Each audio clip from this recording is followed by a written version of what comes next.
Hi, welcome back to Morbid Sunshine. I hope I'm live. Let's check. As usual, I can't see. Yes, everyone. I'm struggling again. Today I won't be eating, I won't be talking with my mouth full, and none of that disrespect. I really am sorry about last time. My sugar levels go low. I have to eat. It's something I have to do, I'm afraid, but not today, okay? And I found it hilarious, the comments, but at the same time, I'm here to do what's right and behave in a manner that isn't unbecoming, let's put it that way. I'm not on the camera today, but don't get me wrong, I'm here.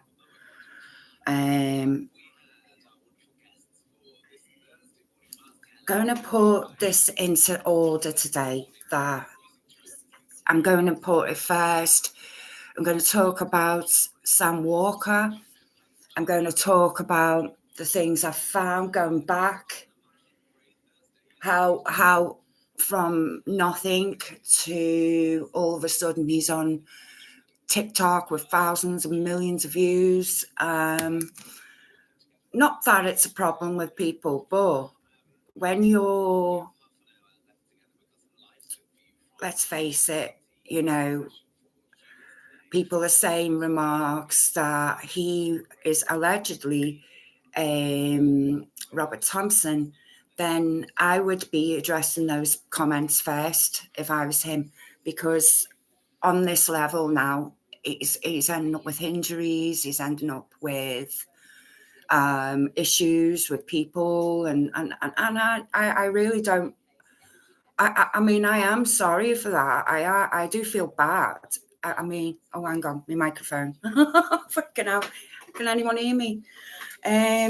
But I feel my best thing is to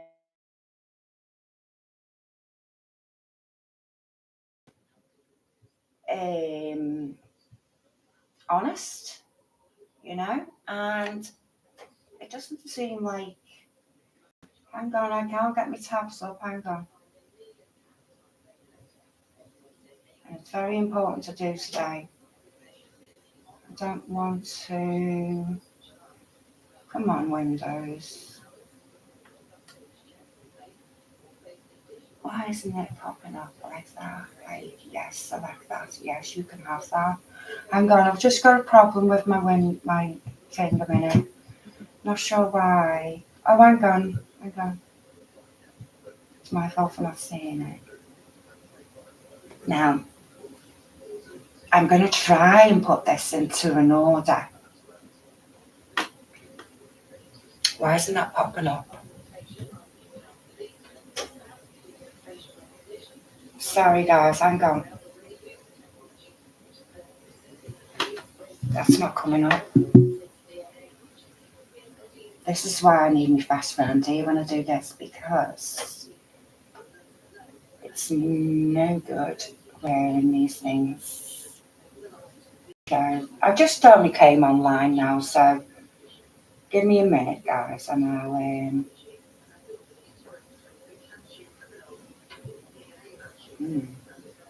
I'm going to share that. It's not important.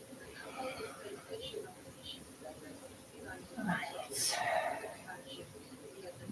I want to see me live, so I don't know why I can't do this like a normal human being. Sorry, guys. I respect everybody who watches anything I do. This isn't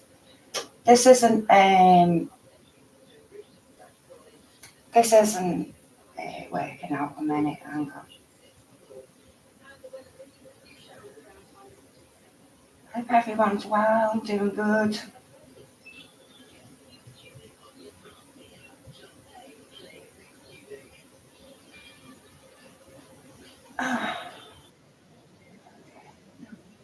What's sharing that one?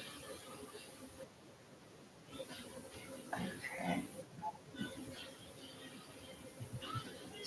See, I swear, it deliberately messes me screen up. But I'm not going to complain today. I'm going to try and do this for us. Okay. It just takes me a bit to warm the thing up, but it just doesn't seem to want to.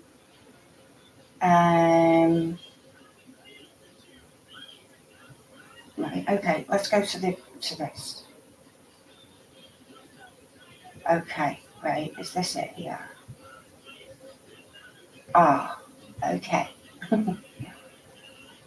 I can see you two there. Thank you for joining me.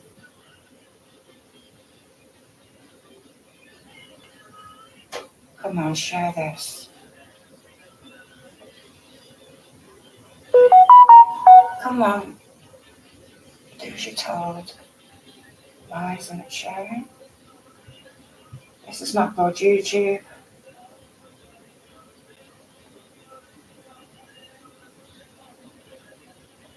Right, it's on there.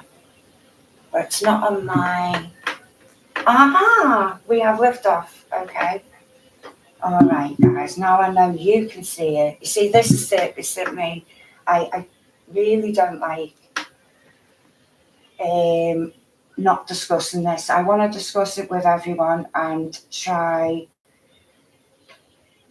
and tell you the reasons why I feel somebody shouldn't be on TikTok without assuring us that possibly they are not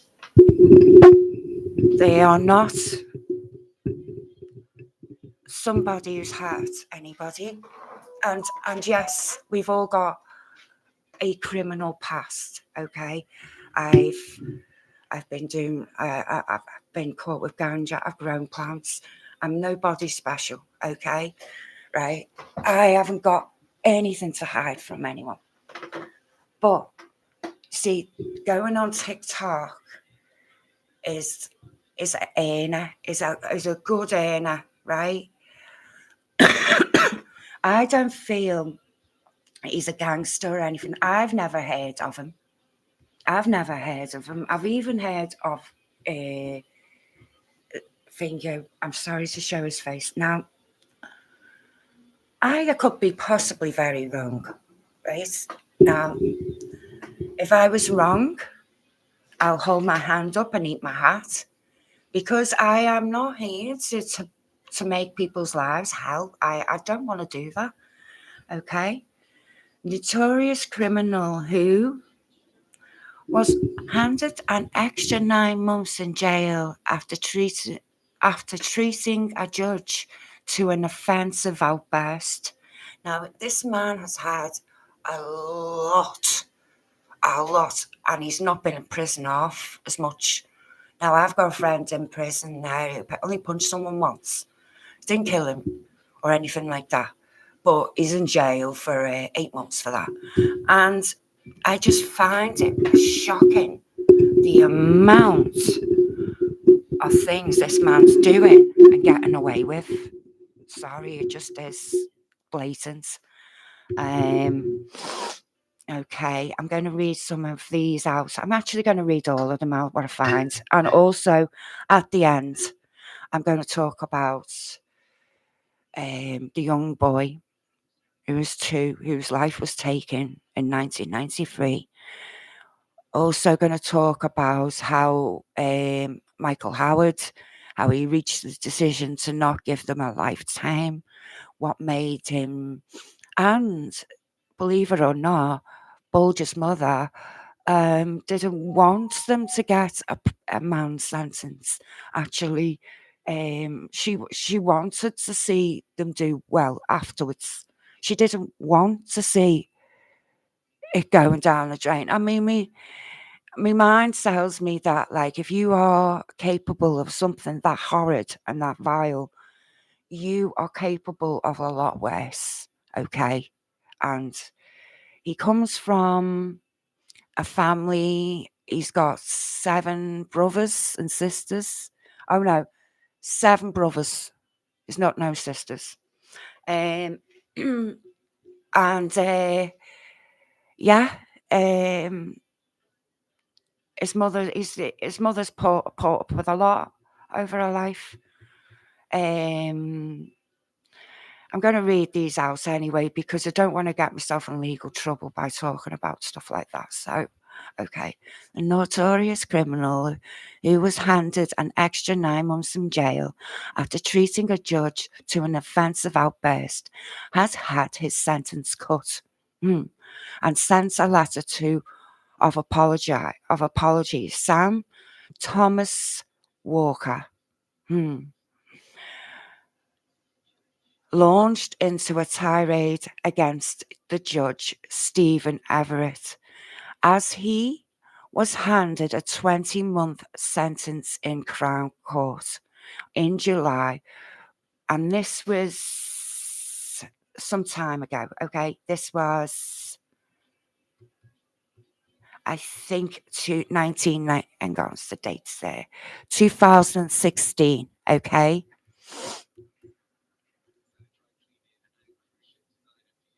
I'm giving dates because then we can get to, this is the first one I found. The first date. Actually, I might have one from 2009. I'm not sure yet. But I will go through all of them. For basically, he called it and let me just read this out. The 33-year-old of no fixed address was handed an extra 9 months behind bars for contempt of court, following his rant in which he accused judges of being paedophiles. Okay? PDFs. But that sentence was reduced to 3 months by top judges who said they had the opportunity to review the term quietly and without difficult circumstances Judge Everett was facing with at the time. Lord Justice McCombie told the Court of Appeal in London that Walker had sent a letter of apology which would be passed to Judge Everett. He said the judge was right to add the extra time for the outburst as it amounted to a serious affront to society, but that length of time was too long. Seems like there's somebody there who protects Sam, and I'm just saying that reading all this is very apparent. Walker attended the hearing over a video link from HMP Preston, where he is serving his sentence. The statement issued afterwards by his family said Walker was sorry for calling the judge a PDF, but would not apologise for pointing out that PDF get more lenient sentences. Walker's car was spotted by police on Formby Bypass at about 10 p.m. on December 22nd last year, and he failed to stop when asked. He then drove at high speed of up to 100 miles an hour, which is very, very bad, I'll be honest. With police giving chase and deploying the force helicopter. Now, he didn't even have a license. He didn't have insurance. He was handed a 20-month sentence with a 12-month ban. I mean, Jesus Christ, if that ain't lenient. The court heard that he was jailed. He compared his sentence to those handed to sex offenders, which is insulting, by the way. He then stormed out of the dock, and after the moment, he was returned to court. However, he refused to apologise when he went back to court and carried on the outburst and rant.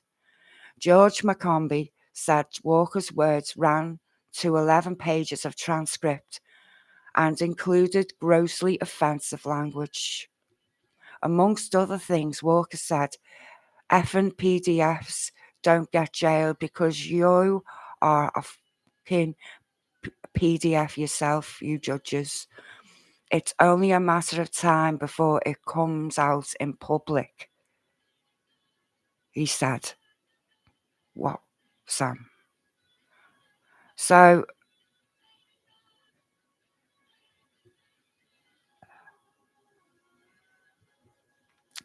he speaks to judges in a bad white light.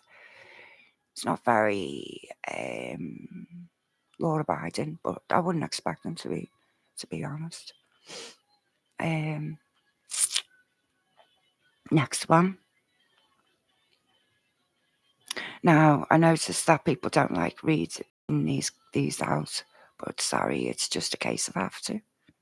Can't just. Okay.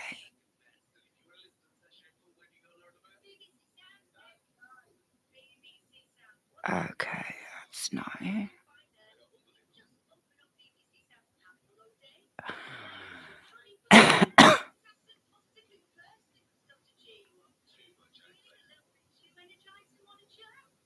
This one talks about Robert Thompson. Let me just check that's come up.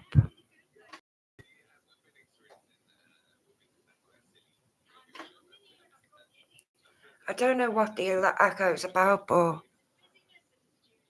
I'm shocked that the echo is allowing this man to basically like give. I'm gonna keep quiet. Okay.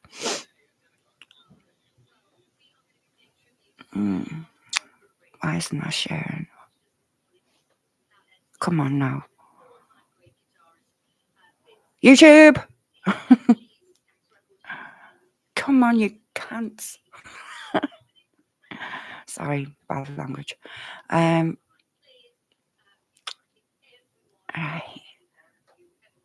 Why isn't it coming up on my phone? There we go, it's come up. Right?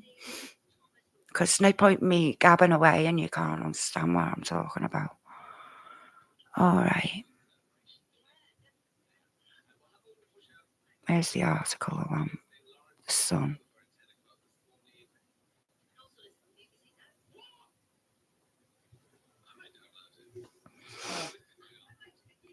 This one was in 21st of December, 2023. Robert Thompson abducted and tortured to death a 2-year-old boy named James Bulger, alongside his partner in crime, John Venables, when they were just 10 years of age. The child killer was released from Young Offenders Institute under license and new identity in 2001 and has not been reoffended since. Not in that name, no, of course not. Thompson and Venables became Britain's youngest killers for over 250 years. James was snatched from his mum in the shopping mall in Merseyside. Who is James? Who is Robert Thompson? And where is he now? Okay. Robert Thompson was born on August 23rd, 1982, the fifth of 7 children. His dad abandoned the family 5 years before the murder took place. The unaliving. I don't like saying that because it's really downplaying it. Leaving his mum Anne devastated. She subsequently turned to drink and spiraled into depression before allegedly trying to take her own life. So his mum's been through a lot, you know. The youngster had no record of violence before he was found guilty of killing James, who was 2. In the Channel 5's 2-part documentary, one of the investigators who questioned Thompson said the young boy was street smart and clever, and said that the 10-year-old was trying very hard to con me. And I will be reading like some of the transcript, which just gives you an indication of how young these kids were, in the mind. He said, I don't know how, and I think they did play on it a lot as well. I don't know how he was doing at school, but he was switched on, and he was trying to con me, trying very hard. Another investigator said Thompson would cry whenever there would be an awkward situation to avoid questioning. Sound familiar? Venables and Thompson were both 10 when they abducted James from the Merseyside shopping centre. They were both jailed after a Crown Court trial, but released under new identities in 2001. Having been held at a young offenders institute, Thompson has not reoffended since being released on licence when he was 18 years of age. Well, they're not going to tell us that because there's no such offences. Like, I suppose he's got no offences of violence or of child abuse. So the police probably feel there's no obligation to tell the public and be aware. And that thing, I'm not sure really. I'm just speculating on that one.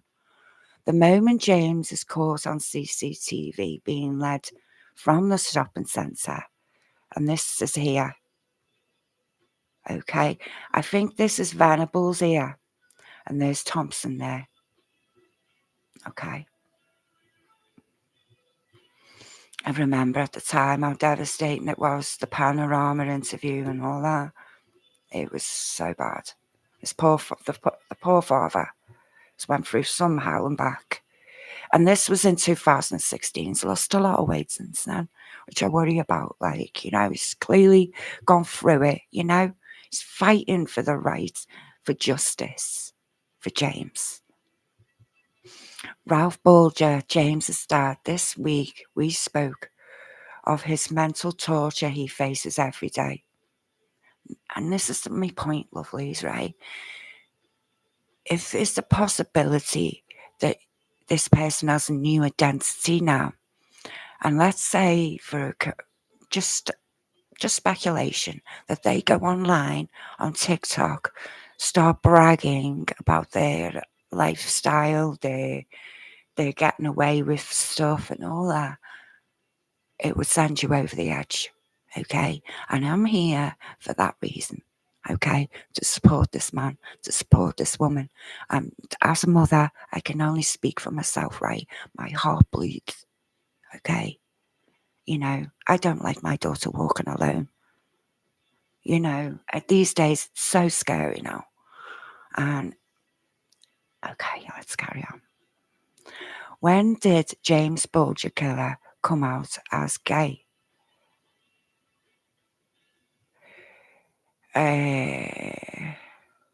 Right, in 2006, I don't believe the Sun when they say stuff like this.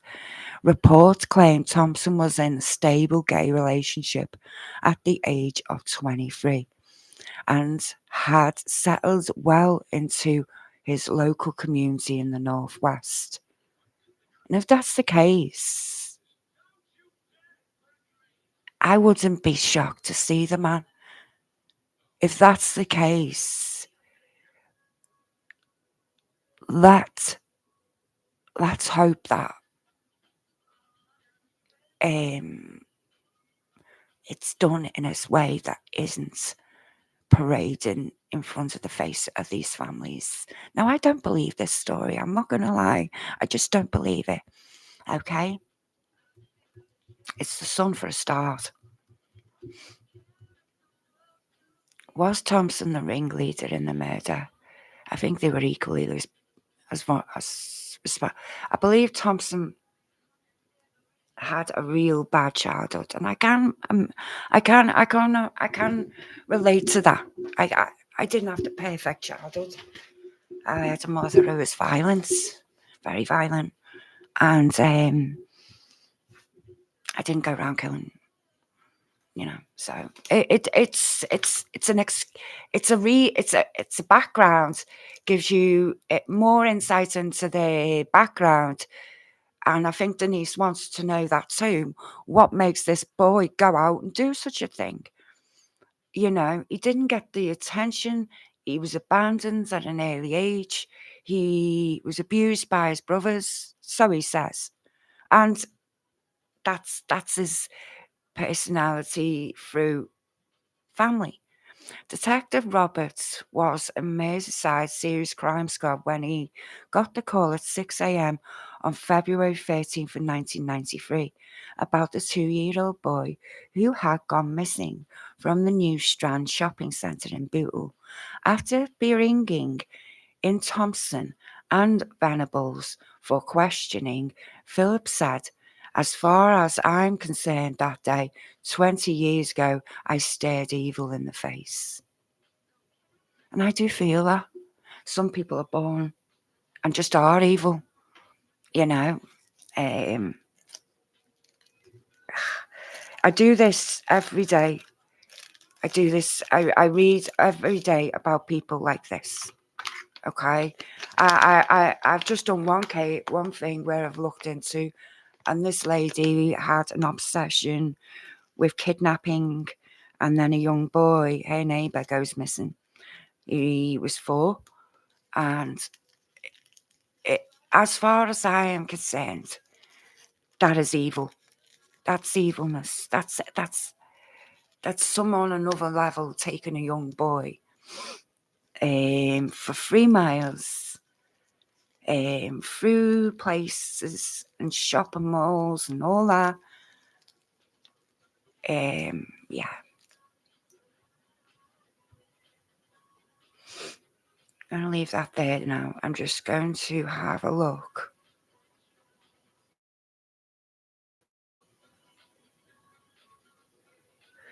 And read some of the transcript.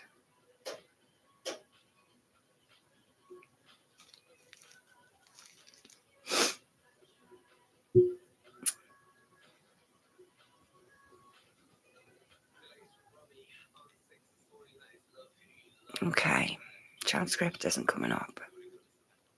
I'll give it a minute for you to get it through. Just going to wait for it to change, because this is important to me that I read this out. If anything, if Roberts is, if that, I mean, okay, if I was getting accused of, say, being somebody I'm not, I would want to prove that. I would want to prove it. I am sorry, I would prove it. He's been accused of being a child killer. Okay? If you were accused of something that heinous, that dark, that hard, that evil, you would show it. Okay? You would. No offense, you just would. I hope this isn't a blog. Might be sharing the wrong one, hang on. Oh no, this is the WordPress. Alright. I sometimes have problems with these WordPresses.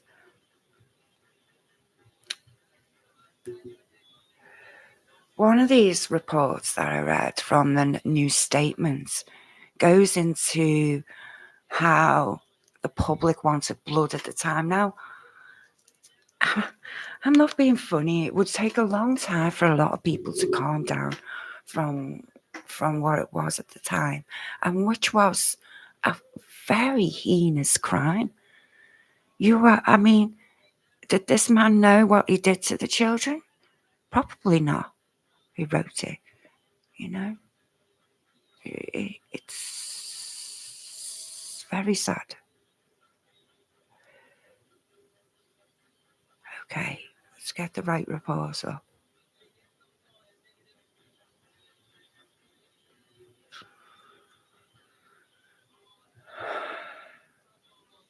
This is a lot about... Okay, I'm going to share this.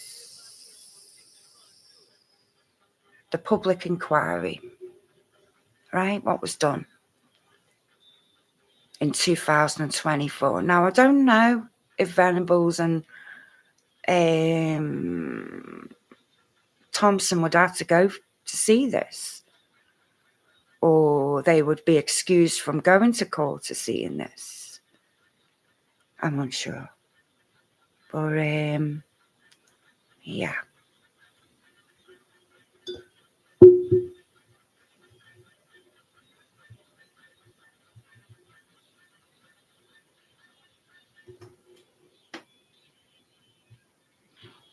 I beg to move that this House was considering an e-petition relating to the public inquiry into the James Bulger case.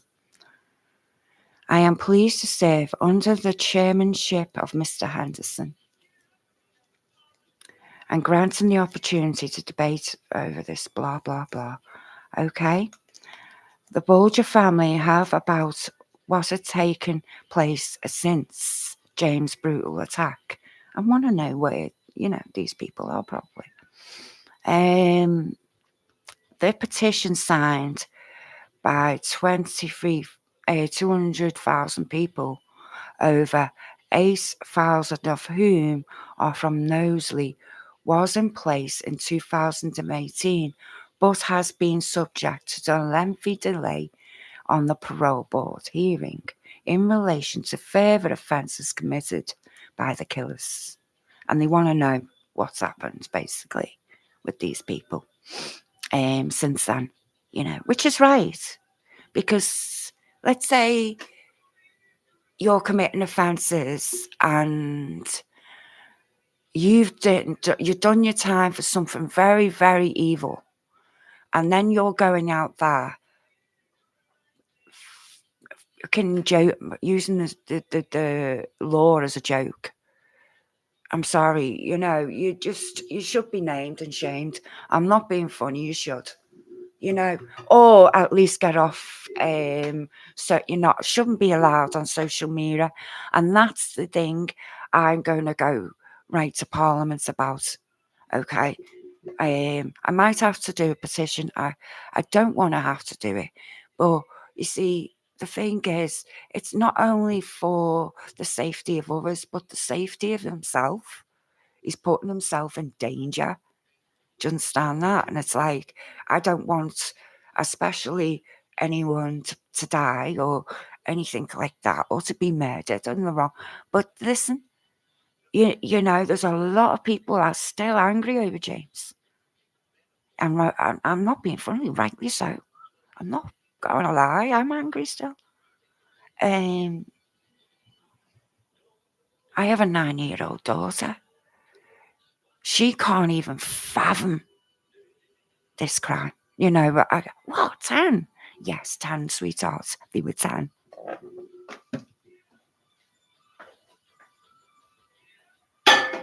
Excuse me a minute. I'm not eating, I'm just making a cup of tea. If you'd rather me go on TikTok, please leave a comment in the things. I will do an update on Sam Walker and see what he's up to now. I believe there's been loads of hype. I watched Jail something, his content, and he nearly killed him outside the courthouse. I find that pretty remarkable how the police was right there, and to me, it's like the police know what they do, I mean, he's protected. And you've got to ask yourself, why is this man so protected? Maybe because, I'm not going to say it. 'Cause I don't want to go to prison. I just want a clean media. Now, we have problems with people being weirdos all over, you know? Never mind this. And also, there's allegations of him, allegations, sorry, that he's given 15-year-old girl, opportunities on his thing when he shouldn't really be doing that. These people are young people.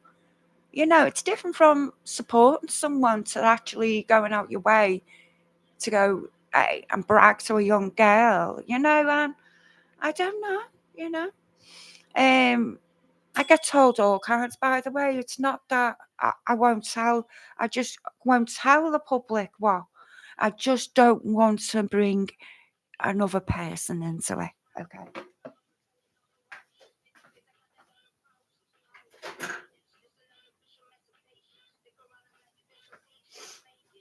I'm gonna take my time with this, okay? And I'm sorry about that. I will be putting timestamps, okay? Okay. This was in 2024, okay? The shopping centre was packed full. James couldn't believe his luck that for once, he was in among the crowd. Because he was only 2. Big boy going out shopping with his mum. And, oh God, it even makes me cry, think.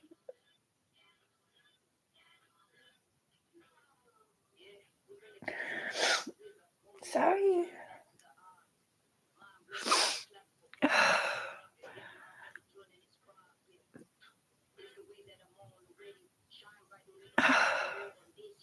There has been so much written about what happened and so many opinions given.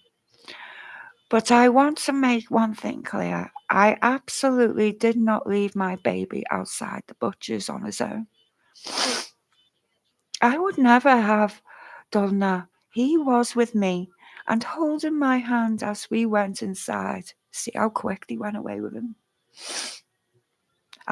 Hey, listen, I've got an autistic daughter. You want to see how she bolts? She left the house at the age of 2. Yeah, quiet. I went to go and clean the bathroom. Left her downstairs watching telly. So of course, she unlocked the door, got a pram, unlocked the door, and went outside. Now, I can't get over how crazy my daughter was, right? But she always wants to go out. It's a thing of hers.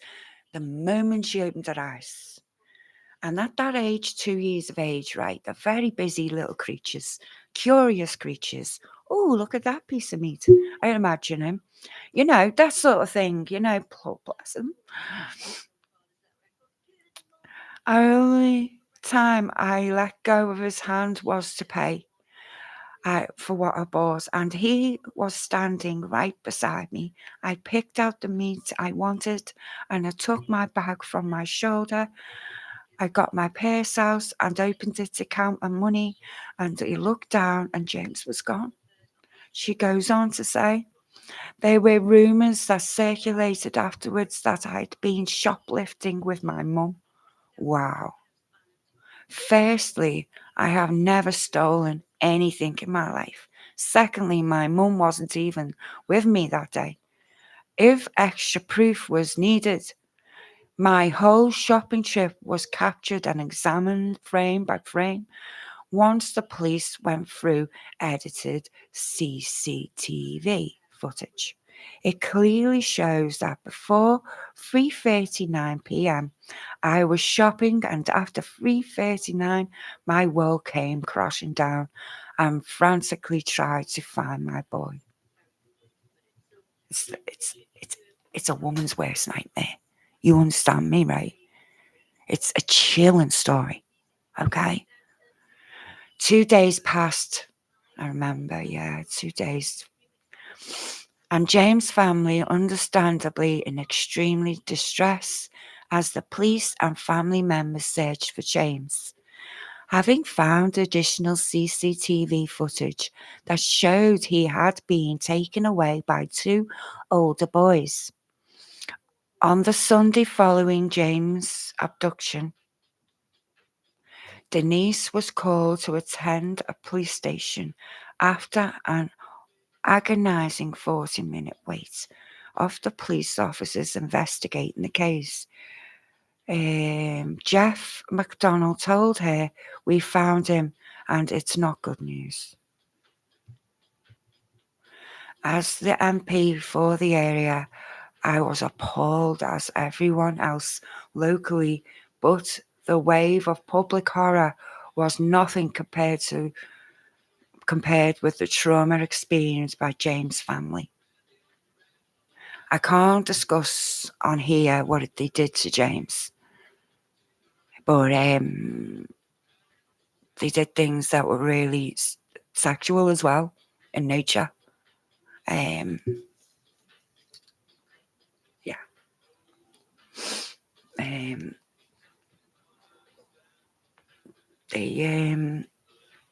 I don't want to talk about it. I really find it very difficult to say. To lose a child at any time goes against natural order and against the expectations of any parent. But to do so in such a harrowing circumstances is indescribable. Subsequently, the two boys had abducted and killed him. Robert Thompson and John Venables were arrested. I'm going to start using James's initials because I think without Denise's and ex-husband's permission, I feel I shouldn't be using James's name. I really do, because he was only a baby. Were arrested and prosecuted and found guilty during the ensuing years. Many questions and frustrations about how matters have since been dealt with have been raised. Many questions and frustrations about how matters have since been dealt with have been raised. I will refer to some of those questions later. In the meantime, I want to place on the record a statement that Denise has helpfully provided with. I'll read it out now. I'm just going to have a bit of me drink, me coffee.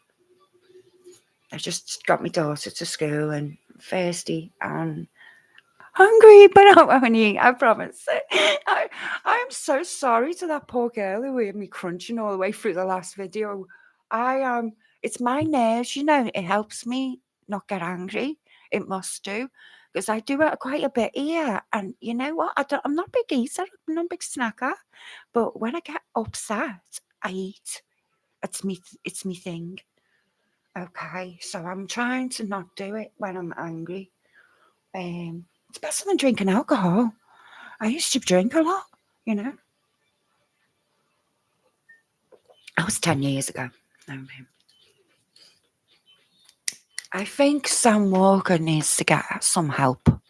I think Sam Walker needs to stop and be humbled and going to places like he did and I'm going to tell you what went on with his head injury in a minute. Because I do like the Echo. It does give us updates about him. But the Echo don't want the responsibility. Do you understand me? So they do write the stories for people to hear. All right. So you've got to give them the due, The Sun, on the other hand, I don't know what they're talking about because that's the first allegation I've heard of him being gay. Thompson. So it's clearly BS.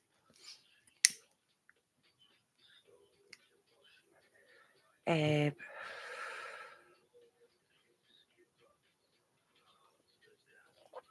need to know what goes on in these prisons, and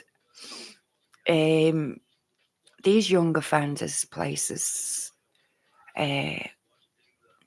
the places where people work there and they're wrong in their head, You know, he's got my, anyone who goes to one of them places has got my sympathy. But they're treated better than most places, you know, in prisons and stuff. Denise says to the judge, honourable members, I ask you with a mother's heart to consider the questions and pleas I have told you before. Try to understand that no mother has simply accept their errors were made, that the crucial facts were brushed under the carpet in the case of my child's passing for 31 years. Be 32 this year.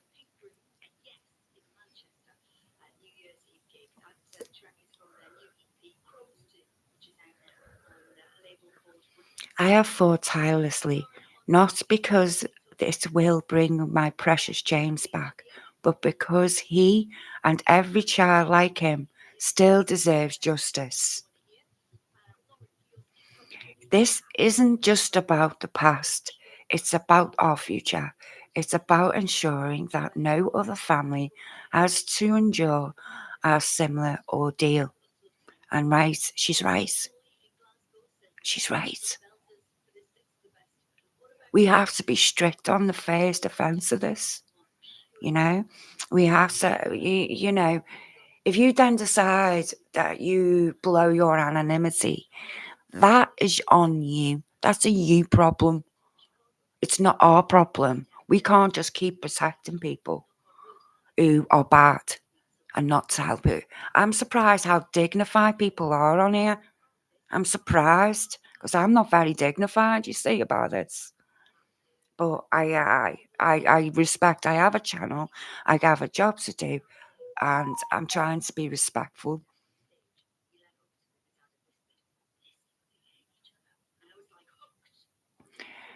James's voice was silenced too soon, but through your actions, his legacy can be one of change and hope.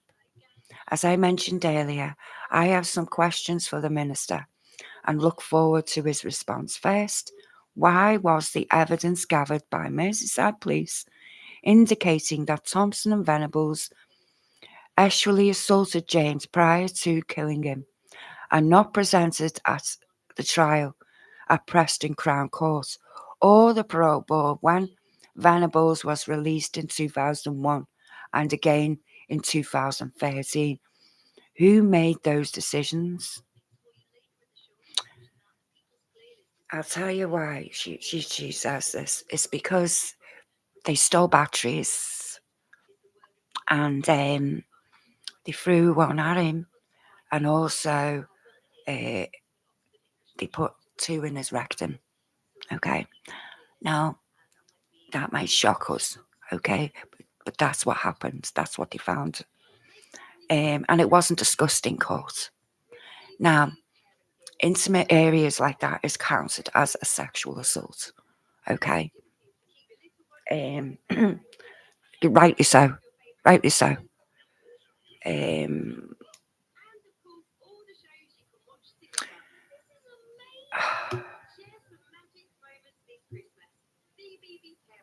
I'm glad she's brought this up, actually. I've not read this.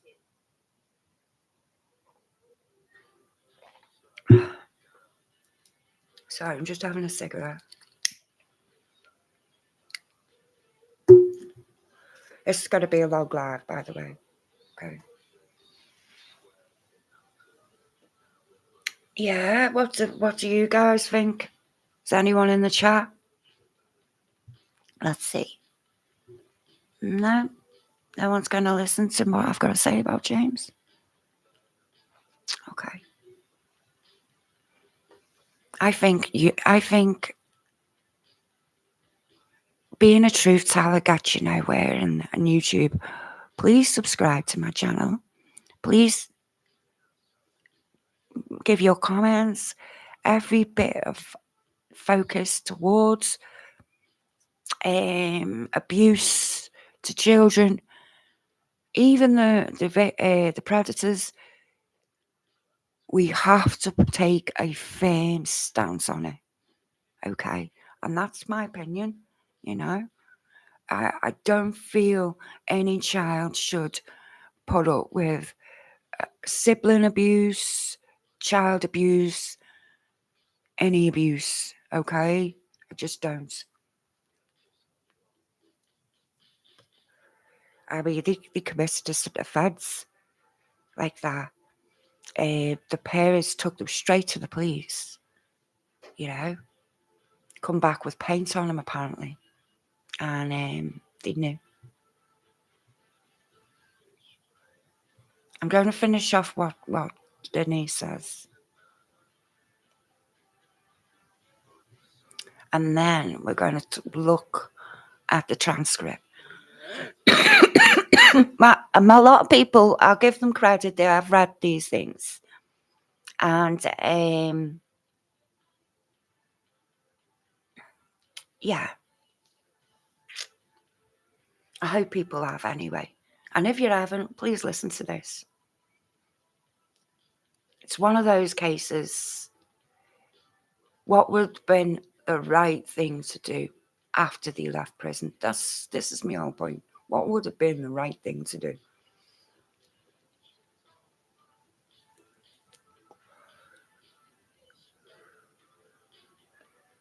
But it took Venables, 2 years to commit another offence where they found stuff on his computer. Yeah.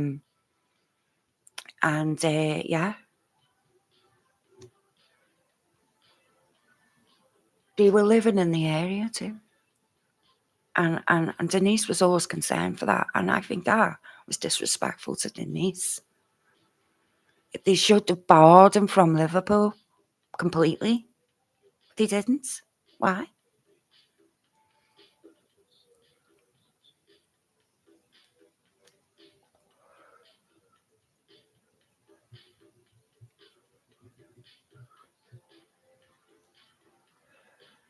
And it was premeditated.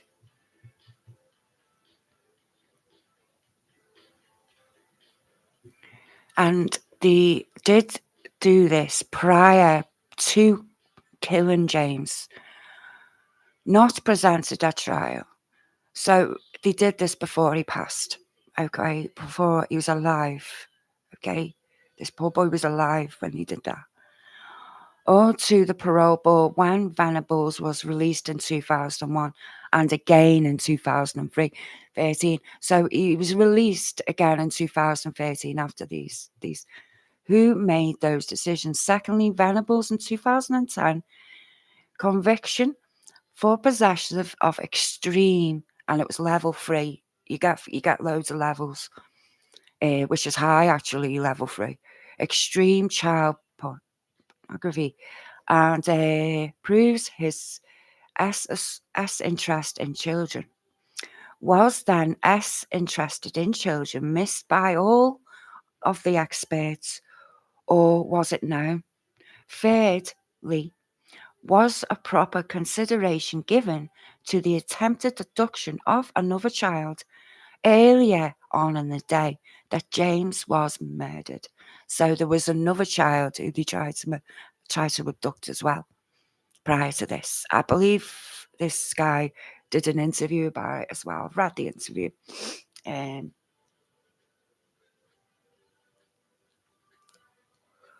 That guilt you'd have, you know.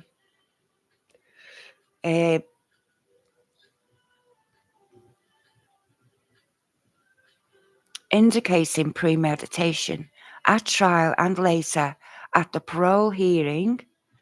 Fourthly, where Thompson and Venables pronounced rehabilitated in order to avoid them entering adult custody without proper regard to the potential risk posed to children. What representations did Lord Chief Justice Wolfe make to the parole board? Before I conclude, I would like to cover a couple of points first. Although not directly related to the petition, a few comments in some of the media coverage of events at the time of James's murder and since have been unacceptably intrusive in respect of the family members.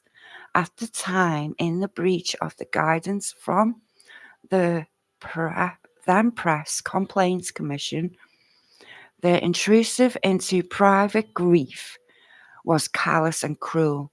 In principle, there is a remedy available by means of a formal complaint on those grounds. However, many people affected are understandably wary of using that, as a published apology in print is usually small, hidden, and accompanied by a repetition of original intrusion.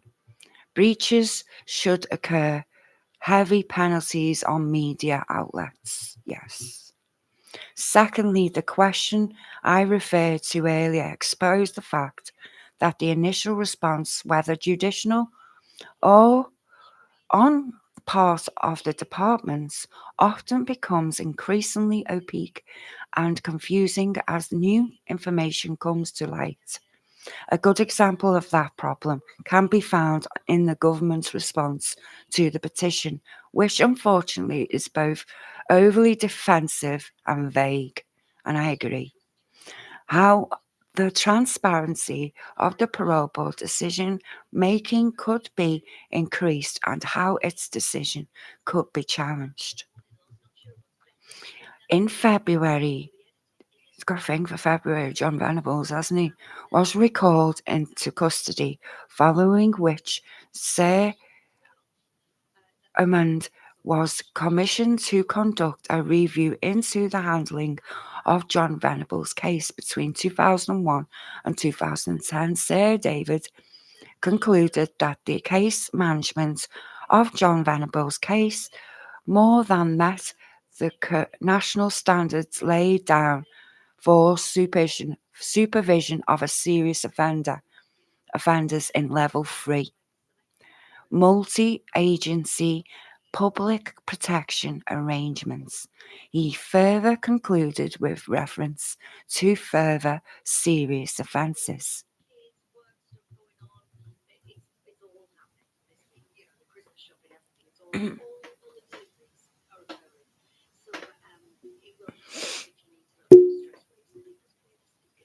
I'm just having a little break a minute. My neck's sore.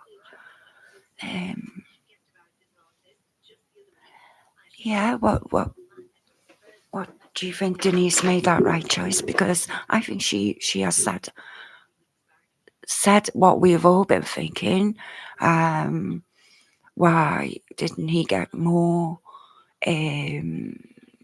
analysis, psychiatric treatment? Events classed as low probability do unfortunately happen, despite everyone's best efforts. That is the difference between low risk and no risk. I should say that I know Sir David personally, and I have great respect for his public service over the years. His conclusion, however, inevitably reflect the narrow terms of the reference that he was set. So he had no choice by the government's. He gave the strongest terms. Okay, he helped, but he could only do so much. As the helpful House of Commons library debate PAC points out, for example, in the terms of reference, did not extend to Venables' time at the Red Bank Secure Unit, and the review did not therefore examine allegations reported in the press that Venables had an inappropriate relationship with a female member of staff in the unit. That's sick. Very sick. The petition calls for the public inquiry to best address the issues that remain to be cleared up. On this basis of the government's response to the petition, regrettably, it seems unlikely that the public inquiry will be granted. As I am correct in that assumption, I would ask the minister to consider what alternative might be appropriate. I do not expect that he will be in a position to do so today, but I urge him to give the matter serious consideration because it is important that those questions and concerns are answered fully and comprehensively as possible.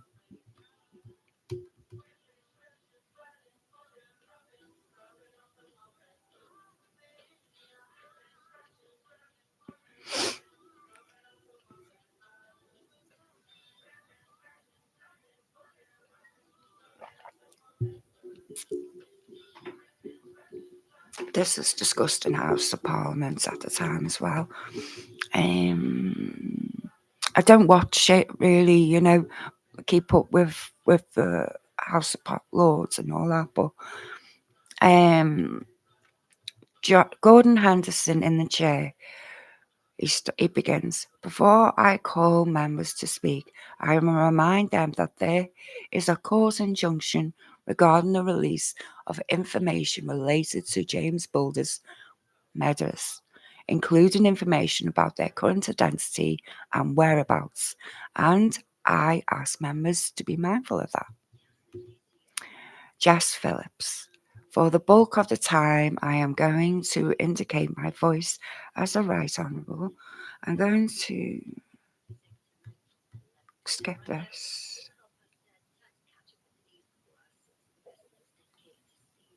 Speed read a minute. I mean, the void that this lady talks about in Denise's life because of this crime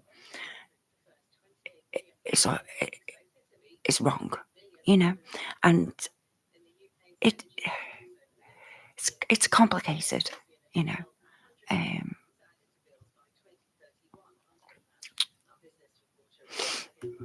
very complicated.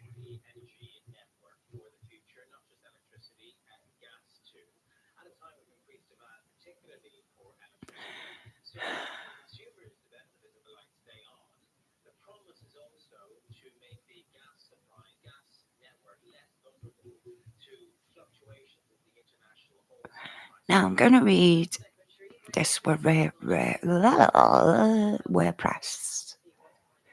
This is what happened that day. What concluded, what was the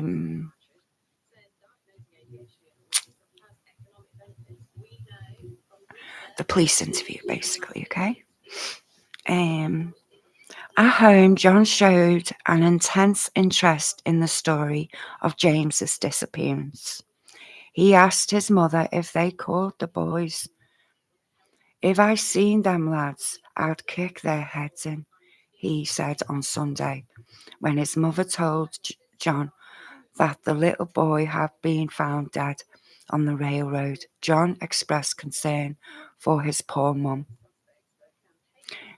Neil, John's father, asked him about the blue paint on his coat sleeve, and John said Robert threw it at him. When the news report that blue paint had been found on the boy's body, the Venables did not openly suspect their son, even though he had missed school the day James was taken, and wore a mustard-coloured coat, the same as the boy in the video, perhaps even more outrageous than the brutality of the murder was the search for suspects, who were only boys themselves. How to find killers. Police would check Friday's absentee list from schools and held press conferences, which is quite extreme, really, because a lot of people used to skip school. I skipped school all the time, Back then you could get away with it, sign the late book, go back out with your mates, go to the park, go and cause mischief. But I've never, ever, ever, ever hurt another soul. I just can't understand. I can't relate. Okay. I always thought when you were had a situation like that. I mean, John come from a good home, by the sounds of it. He had a mother and father there who were there present. He didn't have an alcohol or anything in his life. I don't think so. I'm going to read on anyway. The police checked Friday's absentee list from schools and held press conferences, partially in hope of finding more witnesses, but also to keep the public calm. It was as if a witch hunt developed overnight in Merseyside. Yeah, I mean, people were shouting at children left, right, and centre. But at this time, the suspects were boys. Reports came in the casting blame on one bad child or another. Even parents called the station to report their own children as suspects. When the police arrested one suspicious 12-year-old boy, residents were so furious that they attacked his house and broke his windows. After a mob of the police led the boy away. Now listen, they had a job to do. I don't agree with the behaviour, but this was the fury of it. Okay, I'm 45. Right, I remember that time. If you're 10 years younger than me, you don't know what you're talking about. You don't know. Okay, so placing comments like, it's not him, you don't understand why me concerns are there, because there has been an inquiry, there has been support for them having anonymity. But if you're blowing that anonymity, then that doesn't mean. What does that mean? What does that actually mean for us as people? Okay, maybe I'm wrong, but prove I'm wrong, and then I will gladly retract and apologise. I really will. You know, I mean, if someone looks identical to someone and they make that assumption, I'm not being funny. It felt like someone walked over my grave when I seen that police, when he got pulled over by the police. People know what I'm saying. People know what I'm saying, right? And he was like, so yeah, so what? Yeah, so what? Yeah, yeah, I'm doing it. I'm taking it off. Yeah. It seemed a lot like he reverted back to that 10-year-old boy. Okay, and to me, it rang alarm bells. All right, I'm not being rude. Who's watching this man? Okay, never worry about who are concerned. I'd be concerned for the fact that this man's had an end injury, right? He's also committed a heinous crime.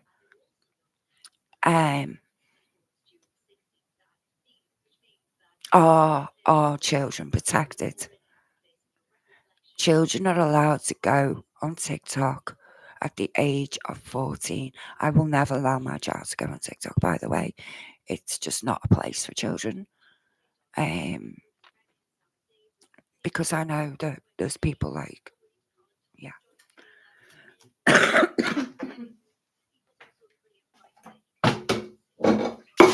Oh, Anna.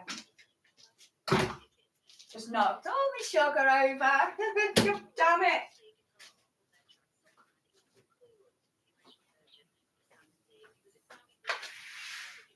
I'm glad I gave me coffee.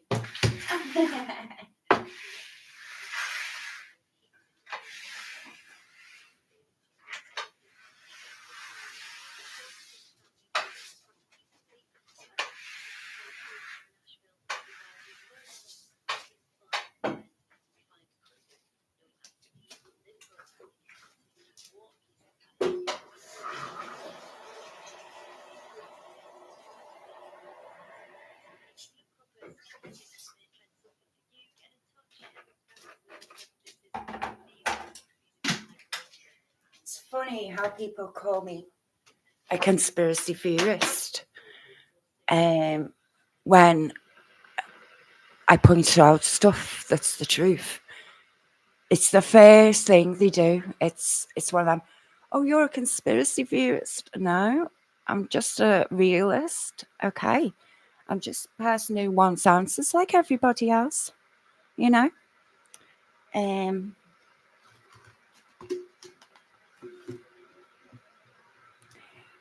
Okay. It was a witch hunt and developed overnight in Merseyside, but this time the suspects were boys. Reports came in casting blame on one bad child or another. Even parents suspected their own children. The police arrested one suspicious boy. His home was after a mob of police led the boy away. His family had to be moved, and the boy hadn't even officially charged with a crime. A mother suspects her son. An anonymous woman called the police station reporting that her friend Susan Venables had a son named John who had skipped school Friday and had a blue paint on his jacket sleeve. He resembled the boy in the video. She said he had a friend named Robert Thompson with whom he skipped school with that day. With no other solid leads, investigators decided that John and Robert should be brought in for questioning. At 7:30 in the morning on a Thursday, February 18th, 4 police officers appeared on Anne Thompson's doorstep with a search warrant. When Robert realised that he was suspect, he began to cry. They rounded up his clothes and immediately noticed there was blood on his shoes. When they came for John Venables, his mother, Susan, answered the door and said snidely, I knew you'd be here. I told him you'd want to see him for sagging school on Friday. Susan mentioned that John came home on Friday with coat full of paint. Officers promptly asked for John's mustard yellow coat, which had indeed been splattered with blue paint. It even appeared that there was a small handprint on the sleeve. Oh, God. John grabbed hold of his mother and sobbed. I don't want to go to prison, Mum. I didn't kill the baby. He cried hysterically. It's that Thompson. He always gets me into trouble. Through tears, John told the police they would be speaking to Robert as they drove him to the police station. John continued to ask about Robert. Had they arrested him yet? And were they taking him? Where were they taking him? Despite Robert and John's distress reactions to being arrested, the police did not immediately suspect they were the people. They were simply following up on a tip. There were other boys with violent records out there, and besides, the boys in the Strand video looked to be 13 and 14. John and Robert were small, still little kids themselves, but compared to a 2-year-old, they would look bigger, you know.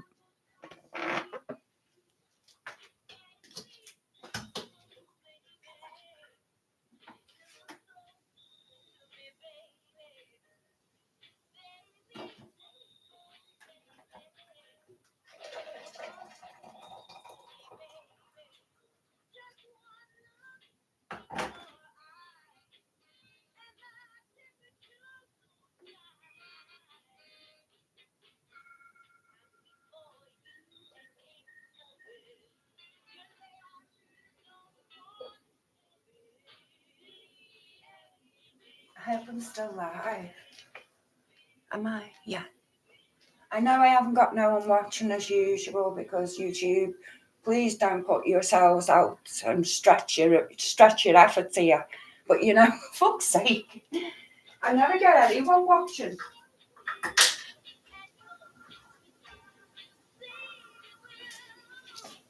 I'm going to put timestamps as well because this is going to be a long one. I don't know how to put chapters into my videos yet, but I'm trying my best to sort that out. I just want more awareness about what happened and why I'm so passionate about this, okay? It's because there was loads of mistakes made in here after they were released, and it's very telling that you know that they went on to commit other offences. So you know, it wasn't. Is it? Is it? My question is it right to have anonymity if you decide to express openly your face and you know you've got a history of crime and you're boasting about it, right? I feel if you're on that degree, you're on your own, really. The police have done enough, done their job. They're not telling anyone. Nobody else is telling anyone, you know. John and Robert were small, still little kids themselves, but following procedures, investigators interviewed John at the Lower Lane police station and Robert at Walton Lane station, which was just down the slope from where James had been killed. The boys, especially John, were both terrified and fascinated by the police procedure. As they took John's fingerprints, he nervously asked how fingerprints work. They seemed like invisible ink, magic to them. Do you believe these on whatever you touch? He asked. If you touch someone's skin, does it leave a handprint? If you drag someone really hard, do you leave your nails in the skin? He wanted to know if they were taking Robert Thompson's prints too. Police took blood, hair, and fingernails samples from both boys. In the meantime, a shopkeeper from the Strand called the police. The boys from the video might have been in their store on the day James disappeared. So police came down and took fingerprints. John's were matched. Robert had taken a single rose to the crime scene days before. Wow. Other Merseyside mourners had created a makeshift memorial for James near the railway. Robert noticed that television crew were filming the mourners and later argued that if he had murdered James, why would he bring a flower for the baby? He's so sneaky, isn't he? Even at that age, you know. Robert denies, John cries. The interview, Robert Thompson. Robert Thompson was interviewed on Thursday, the same day he was brought in by Detective Sergeant Philip Roberts and Detective Constable Bob Jacobs. The interview was recorded with his mother Anne, sitting by along with legal representation. Questioning a 10-year-old boy for murder would be difficult. It would be hard to know if Robert even grasped legal rights. They asked him if he knew the difference between the truth and lies. Robert said he understood, but during the course of the interview, he slipped between two with ease, like he slipped between telling the truth and lying, you know. Robert was used to skirmishing around with the truth, but usually over petty things, like whether he went to school that day or whether his homework was done. He replied to difficult questions with a brassy, "Well, I was there, and you weren't, so that's what you think." But Robert's lying skills would soon snap like cheap clips under the weight of the charges. Robert admitted that he and John skipped school Friday and went to the Strand shopping centre, where they walked around, looking at the shops, trying to sound like a witness, not a suspect. Robert claimed he saw James with his mother while he and John were on the escalator. This struck the investigators as odd. Why would Robert take notice of this little boy with his mother? The shopping centre was filled with mothers and children, but he insisted that he saw James with his Mrs. Bulger. Robert then claimed that he and John left the Strand and went to the library then home.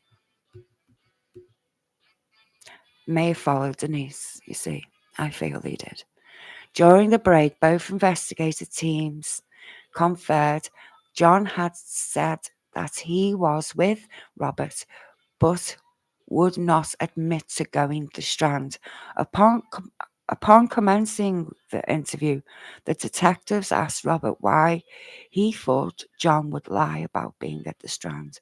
Robert thought that perhaps John did do something bad. He might have made the baby follow them and then lost him somewhere. But Robert didn't know because he didn't look behind his shoulder.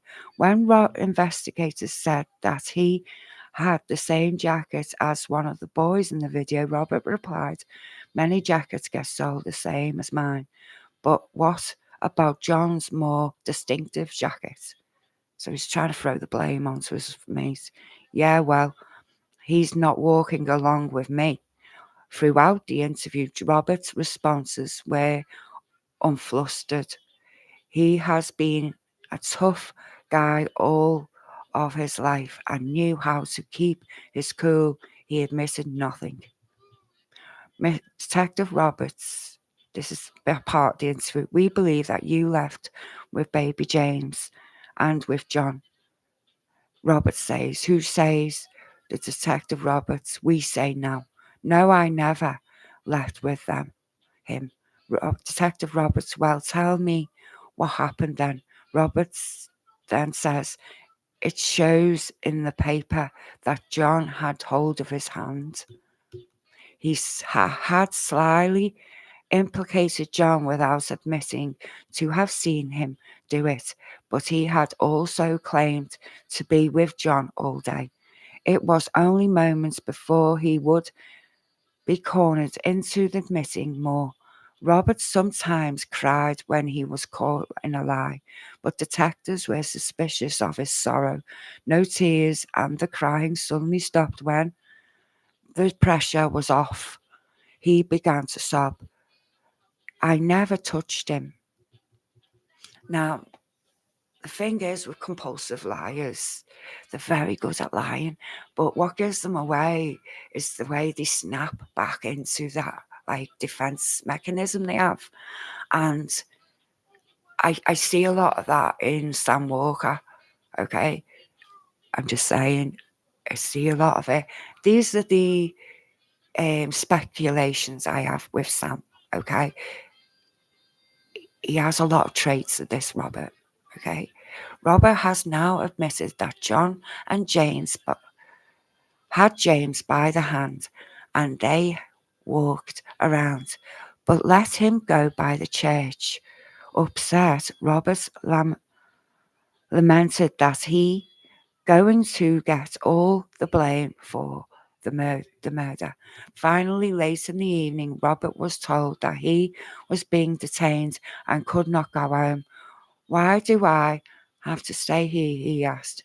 "John's the one that took the baby." Next morning, Robert said that he left John and James by the railway after John threw paint at James's eye and had no idea what happened after that. But when the investigators asked if he stole batteries, Robert's face grew crimson. See, this is how we know Roberts was there, okay? Because Robert's batteries, okay? Yeah, well, I'm hot. Because he pointed out his face being hot. Yeah, well, I'm hot. He denied it. But he was obviously deeply embarrassed by the mention of the batteries. Breakthrough. After more hours of Robert's denials and eventually admissions, his mother Anne tells her son that it will be easier if he just tells the truth. Robert has been sobbing. I find it very hard to read this. I'm just going to make a coffee a minute. I'll be a second. I've been making this coffee for about an hour.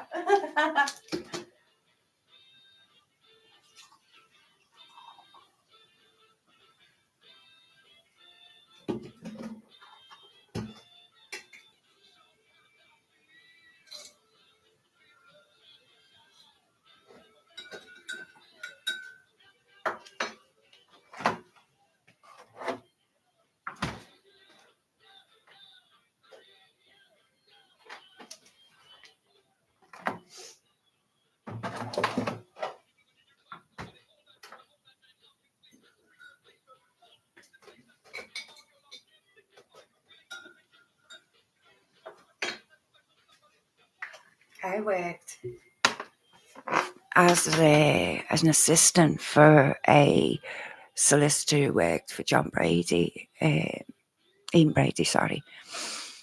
And it just has comparisons, do you know? That's you know, the lying, the sociopathic tendencies these people have. They only feel bad when they get caught, you know. I'm going to read part of the interview now, which is going to be difficult. Trigger warning, okay? Robert Thompson. John threw a brick at it in his face. And Thompson, why? Robert Thompson, I don't know. Detective Roberts, right, try to think. Right, let's see what we've got. We're getting there, aren't we? We're getting to the truth now. Robert Thompson, yeah, well, I'm going to end up getting all the blame because I've got blood on me. Robert goes on to describe John in and out of control of the killing frenzy. He claimed John threw more bricks at the baby, and then he hit him with a big metal thing with holes in it. Then John hit James with a stick. James was lying there, his eyes open, still. Across from the tracks, John had the batteries and threw one at James's face. All the time, Robert said he was trying to pull John away, screaming at him to stop. All right, now, Jess. Roberts carried for himself, but showed genuine concern for his mother, who sat throughout the interviews in utter disbelief. Many of Robert's responses were directed at his mother. I tried to get him off. He just kept hitting him and hitting him and hitting him, and I couldn't do nothing about it. When she asked why he bought a rose to James' memorial, he said, "'Cause then baby James knows I tried to help him up there, and I'm thinking of him right now." Roberts also expressed some fear about being haunted by what he did. Okay. The next day, Saturday, he had no problem hiding it. He had no emotions. He showed nothing. It was just evidence that convicted him. The next day, Saturday, Roberts admitted to touching James. Okay. But he said it was because he was trying to move him off the track. This is his excuse for the blood on his shoes. He put James down. However, When he saw how much blood was there, he was afraid his mother would be mad at him for staining his clothes with blood. Throughout the interview, Roberts worried that John would get off easy. See, no empathy.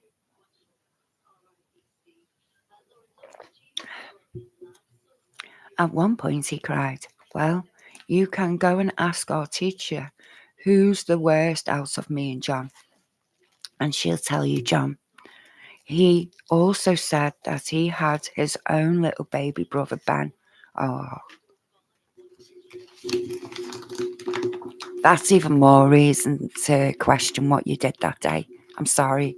I had a sister just born at the same age as James. I couldn't be more protective of her. I adored her. I shouted her. I tried to do more than I could for her. You know. Um, Kids who struggle with abuse don't always abuse. That's what I'm trying to say. You know, if you've struggled with a bad childhood, you go to therapy. You go to. I mean, I'm on medication for my panic disorder because I get dizzy spells and I pass out and stuff like that. You know, I mean, there is medication to make these people normal, or there should be. There should be. I don't know.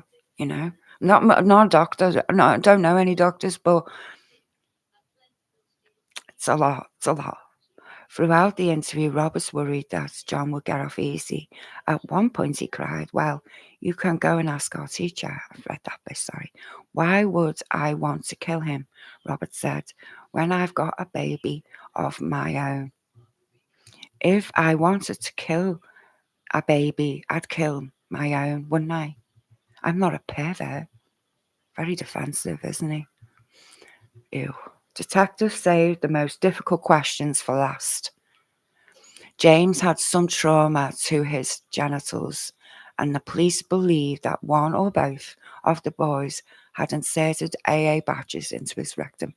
These questions upset Robert more than any other accusations when they asked who removed James' pants and underwear. He began to cry. "I am not a pervert. You know, he said, suddenly agitated. "Well, how would you like me calling you a pervert?" Sound familiar? Normally collected, Robert lost it. He said, I'm a pervert. They said I've played with his parts. He told his mum and refused to answer any more questions, but the detectives persisted. I would have maybe got a therapy,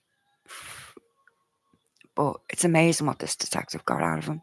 I'm sorry, but it was necessary. But the detectives persisted. "What would John say you did to James?" they asked. Robert was greatly upset by now. He said John would say that he took off James's pants and played with his privates. Toward the end of the interview, Robert said that John tried to cover up James's head with stones. What? But admitted to putting one brick on to stop all of the bleeding. In the interview, John Venables, while Robert, for a good portion of the process, kept control of his composure and sparred with his interviews. John was hysterical from the start. He was extremely scared and intimidated by the investigators.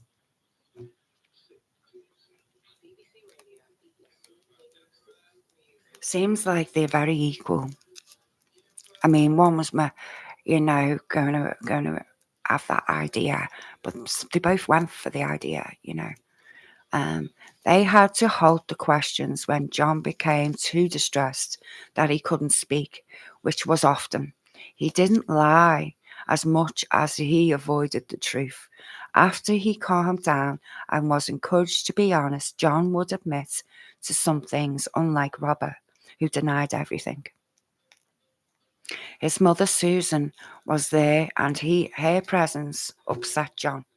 It was only after the detectives pulled her and John's father Neil aside and asked them to reassure John that they would love him no matter what happened, that John was able to admit his participation. That's the thing with parents, it's for life, isn't it? You know.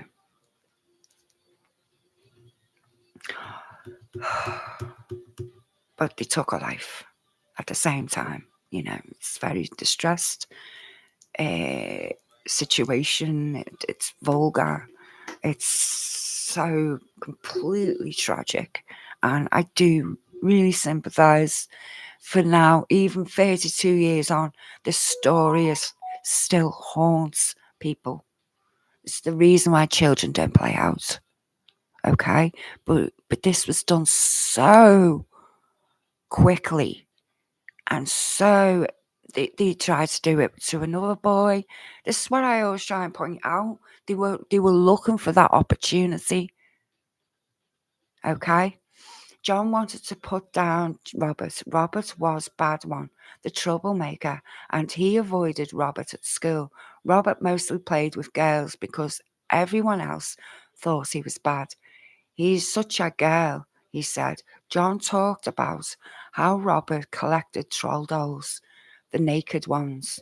It shows you their bum, and that John said Robert sucked his thumb. Yet John sounded enamored with Robert and his willingness to do bad things. He talked about how Robert sags and how they go stealing together. Sag school, you know, bunk off. And said it was exciting being with Robert. He did things with Robert that he didn't do with other good friends. He wouldn't go do bad things on his own. I am too scared. On Friday, the day of the crime, John said it was Robert's idea to miss school. John spun a long yarn about the details of the day they went to the park, the old railways, to a cemetery where Robert wanted to steal the flowers, but John said no. John said that Robert stole paint and threw it at John. As an elaborate as John's story was, he made no mention of the brutal Strand. When he later heard Robert admitted they had gone the Strand, John cried that Robert was lying. Very complicated, isn't it? Detective Dale, you see, this is what Detective Dale says. You see, Robert says that he was with you and that you were indeed at Bootle New Strand together. John Venables answers, we wasn't. Detective Dale, Robert says you were. Venables, yeah, we was, but we were never saw there any kids there. We never robbed any kids. Detective Dale, so you were in the Bootle New Strand. Susan Venables shouting in anger, was you at the Bootle Strand? John Venables in tears, yeah, but we never got a kid, Mum. We never got a kid. Oh gosh, this poor Mum. Detective Dale, Mrs. Venables, I must ask you not to get angry with him. John Venables in hysterics. But we never got a kid, Mum. We never. We saw those two lads together. We did. We never got a kid, Mum. Mum, we never got a kid. You think we did? We never. Mum, we never. At this point, John was deeply distraught and wouldn't sit down. Susan said, if I would have known all this now, John and I would have had you down the police station right away. Instead of them banging on my front door and making a show of me in the street. Oh, behave, woman. I did kill him. The next morning, investigators confronted John with more of Robert's version of events. Roberts claimed that John took the baby. John jumped out of the seat. I haven't touched the boy, he screamed over and over. I never killed him, Mum. Mum, we took him and left him at the canal, Mum. That's all, he cried to Susan.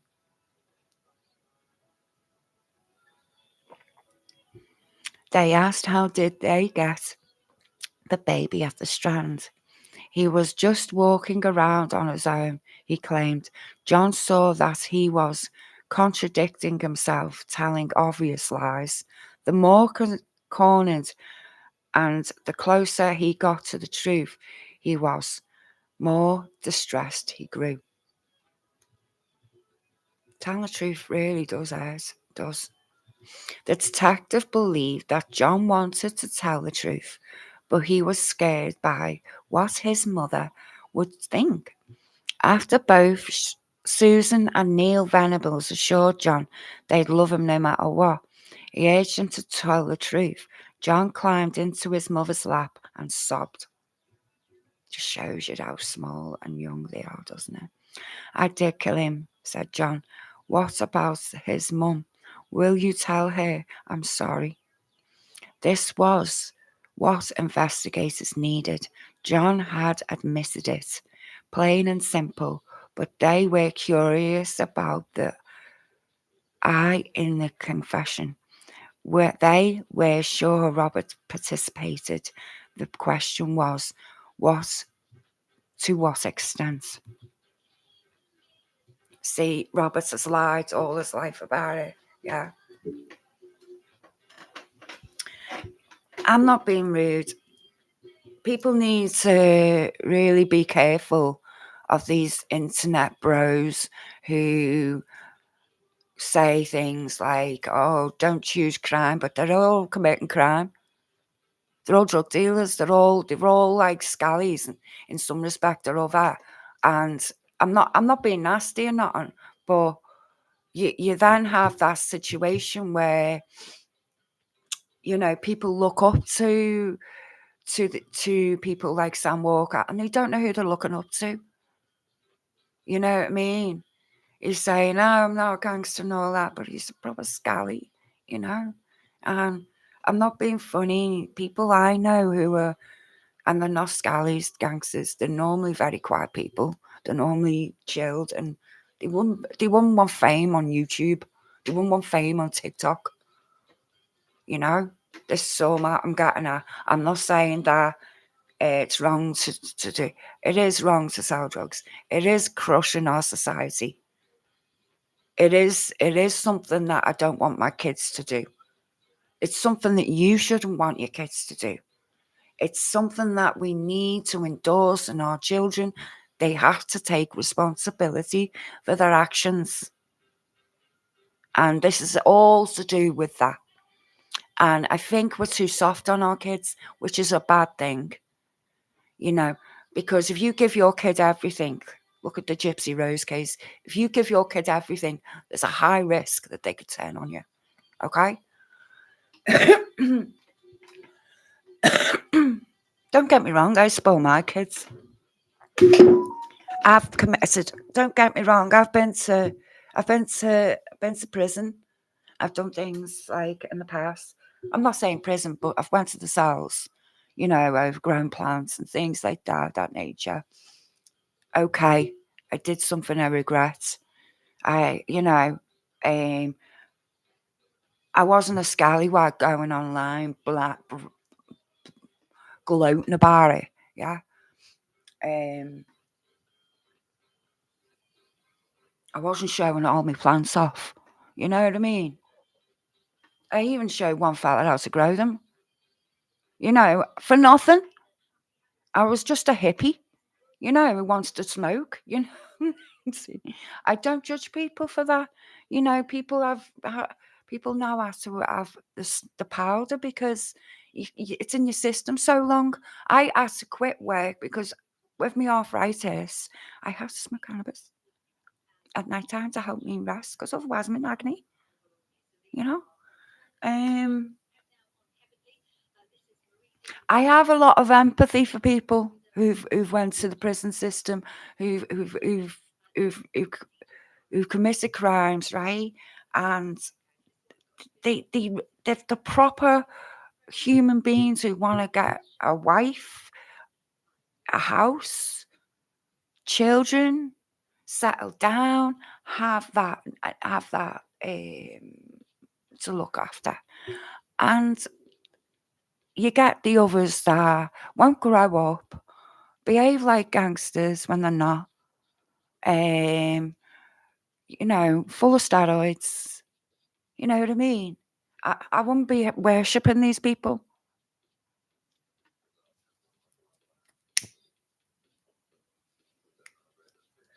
Um, I don't know. It seems like also people like, I don't know if his name's Darren or Gareth G. I was watching him. He doesn't seem to be aware of this, and he knows everyone. You know, he doesn't seem to be aware of what I'm talking about. But I wonder if I could have a conversation with the guy and see if he knows Sam from back then, because it would help and prove. I'll be honest with you. The more I'm digging, the more I'm going to get myself in trouble, aren't I? You know, that's the truth.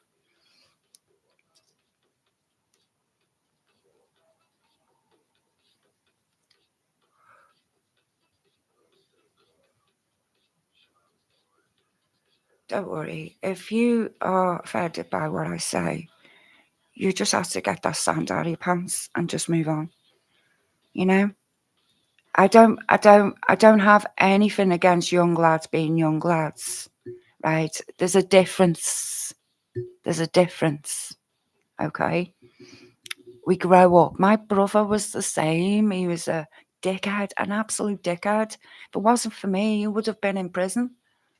You know? It's family around you that put you straight. Do you understand me? If you haven't got the support, like I ain't got the support, I'm the eldest, you see. If you haven't got the support, you have to be the support. It's very difficult, you know. I've had all my brothers and sisters live with me, apart from my youngest brother. Um, my brother down from me is 3 years younger than me. Isn't someone I connect with, isn't someone I know, because he always scamming people off. And I don't like that. I hate scallies who scam people. So I don't bother with him, even though he's my own brother. I hate scallies who rip people off. That's scallies to me. Going around causing shit, robbing houses, doing whatever. Okay. I mean, that's what a scally to me means. Okay. Not someone who sells a bit of pot and that, to keep his to keep his family. I'm bothered about people like that. I'm bothered about bullies. Okay. And blatant glorification of violence. Okay. I'm going to read you now why he got what he got, the beating. Hang on. And you'll see why he got beaten. He deserved it. Deserved it.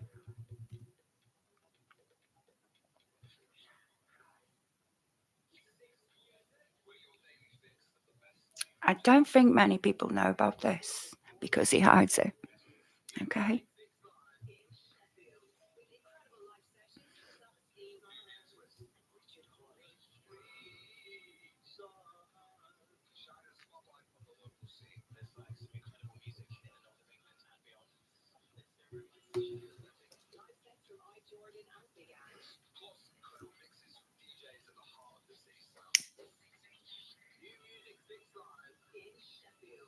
Reason I'm taking my time, by the way, is because I don't feel I've got anybody in the chat. So I'm watching, the chat and there's nobody saying anything. So please speak up, will you?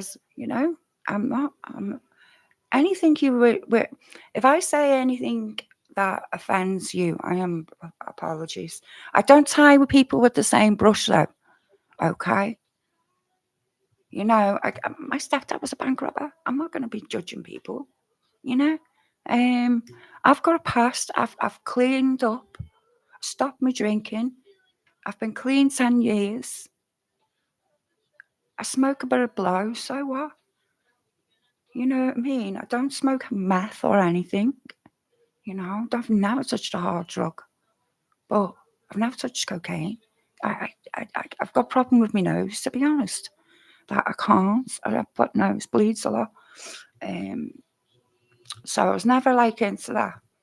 I was always into the ecstasy tablets and the dancing and going out to Liverpool, going to the Cream, all that. You know what I mean?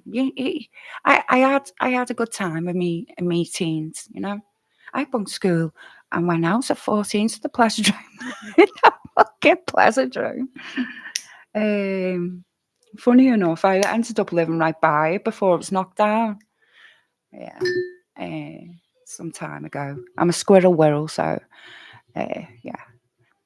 Gangster bludgeoned to death. Bludgeoned with a golf club outside the bar where a UK mobster gunned down. Right, so somebody was gunned down in this area where Sam went. Okay, trigger warning. Okay, again, because I'm going to show pictures now. All right, Sam, who has a huge online following due to his criminal lifestyle. This was reported on the 7th of July 2029 by the Mirror. I can even show you the article where they mention he's Robert Thompson as well. I don't know if it's still up, but it was up. I took a screenshot of it. Warning graphic images. He ended up in hospital.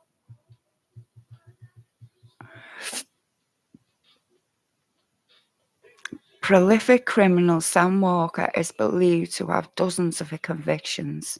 A gangster, I think that's a pretty high statement to make. A gangster was savagely assaulted days after filming a video at a bar where two Scottish mob bosses were shot to death. Okay? It's a bad thing to do. Sam Walker, I mean, you're absolutely taking the piss. Sam Walker, a self-proclaimed social media influencer with a hefty online following for his criminal exploits, sustained severe injuries in an attack in Spain.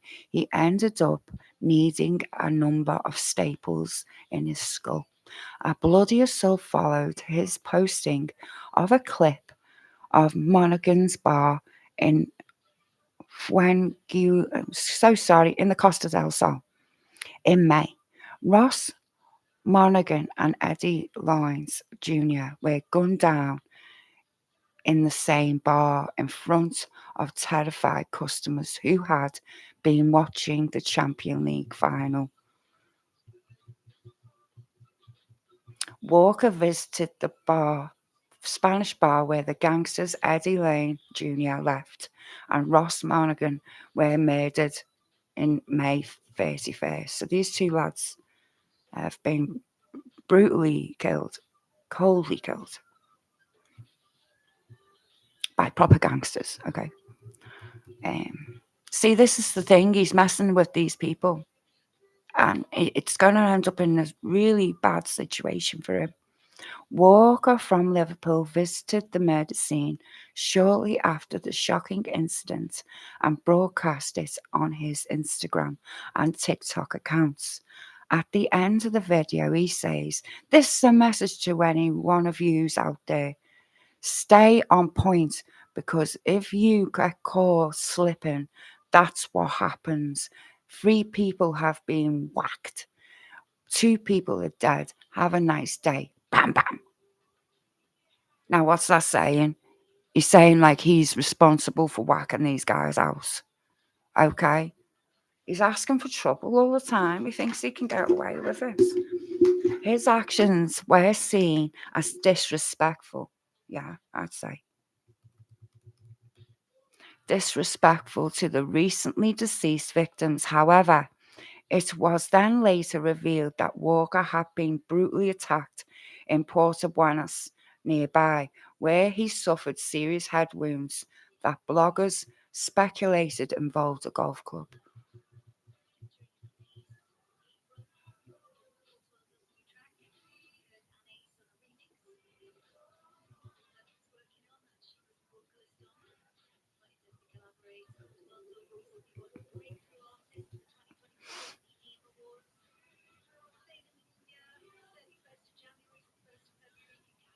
That's brutal. Very brutal. He's lucky to be alive, isn't he?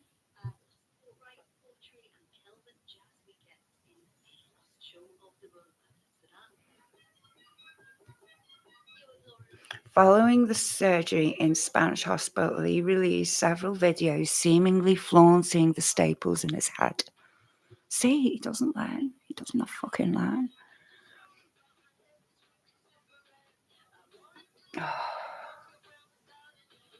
Following surgery in the Spanish hospital, he released several videos seemingly flaunting the stitches.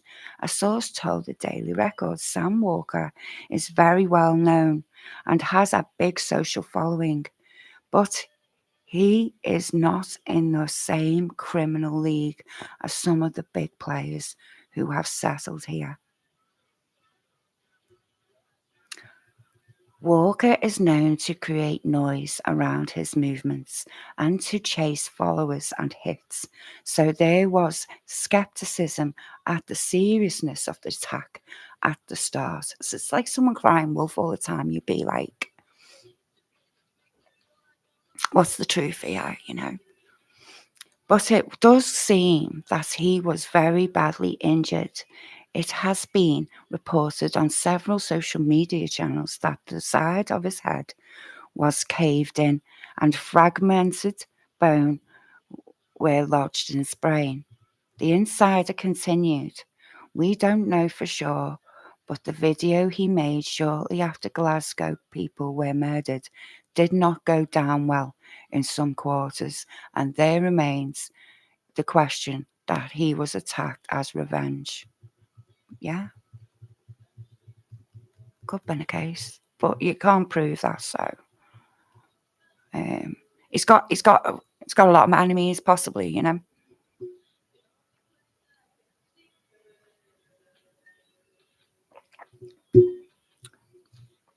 He's pushing it with the consideration of others. People know who he is. Know who he is. But he's taking the piss. He won't get respect. That's as simple as that, hon. Right? He's never been told, this fella. Never been told. Spanish police are well aware of this suggestion. There are various theories as to the motive of the attack. It is almost certainly related to the gangland gangland grudges. See, I'm not gangster. I don't know what that means. Walker's recent years have been seen him globe-trotting to Sierra Leone, Turkey. I mean, it's very poor countries. Turkey, Cyprus Island, Thailand, among other places, rubbing shoulders with drug dealers and assorted criminals. Despite his large Instagram and TikTok fan base, he often faces ridicule for allegedly concocting tales. Yet he also engaged in acts of kindness and charity working with Africa. In the summer of 2018, Walker shared footage of himself amidst jubilant children. Oh God, it makes me sick. In an impoverished Sierra Leone slum. Notorious Walker has recently been seen delivering a container full of supplies and setting up water tanks and pipes in Freetown. So, the capital of Sierra Leone, amidst applause and cheer, a local man expressed gratitude. "We are happy that our brother Sam has come to help us with water and sanitation. We thank God for him." Walker confidently declared to the camera, "Now no child is going to have to drink dirty water again." The infamous crook embarked on an elaborate journey to reach his destination, travelling by private jet to Belgium, flying to Spain, hopping on a cargo ship to Morocco, and then it sounds like a dodgy cop to me. Just does. Dodgy cop. Dodgy cop.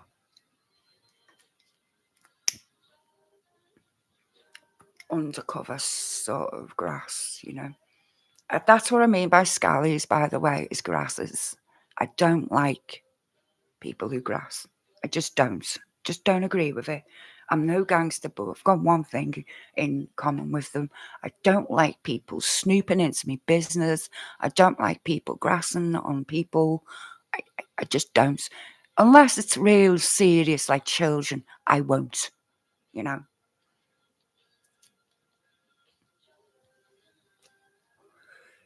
I've even went so far as to make social workers like do things for the family because they don't do enough for certain families and stuff like that. And if there's something that they can help them with, they should be helping. That's the job, right? Okay. So he's travelled to the Sahara. Throughout his travels, he brazen taunted the police on social media. This is why I think the police shouldn't be defending him really right now. Boasting at the end of his grand voyage, "Better luck trying to catch me when I go out of the country next time, Merseyside Police." That's no help to yourself there, mate. No help. In March of a previous year, Walker had openly ridiculed the police after skip bail in the UK and escaped to Sierra Leone by private jet. So he says. Walker, who has admitted to a long life of crime, including drug and weapon and driving charges, once threatened to end the career of football Ross Barkley's career. At one point, he also found himself in an unexpected quarrel with actor Stephen Fry. Scouser reports he has more than 130 offences. 130 offences to his name, and last September found guilty of contempt of court. This is what happens when you go easy on these people. Okay? This is what happens. Angers me to fuck. Angers me to fuck. Yeah, people get locked up for less.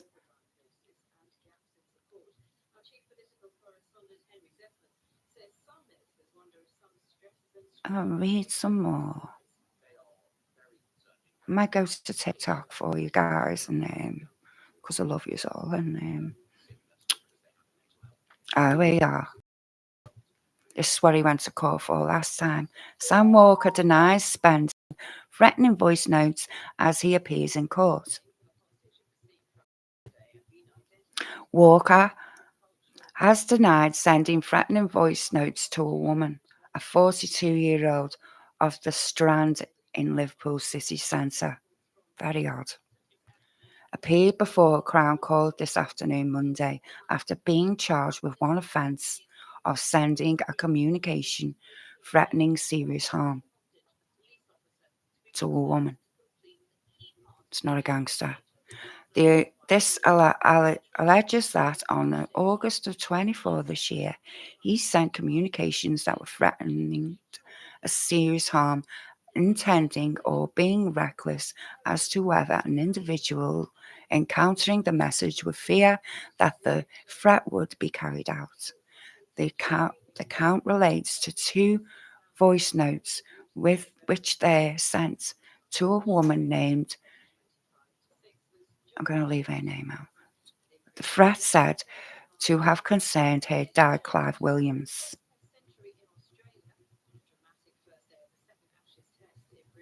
A share.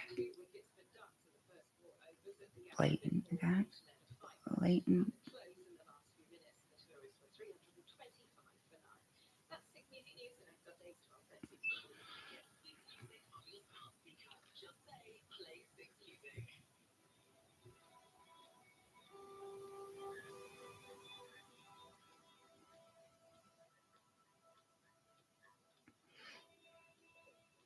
It was barbaric, and here, the House of Lords statement, I'm going to share with you now. Just give it a minute, guys, and I'll come up now. This is why I don't like Michael Hart, because he was in charge of this at the time.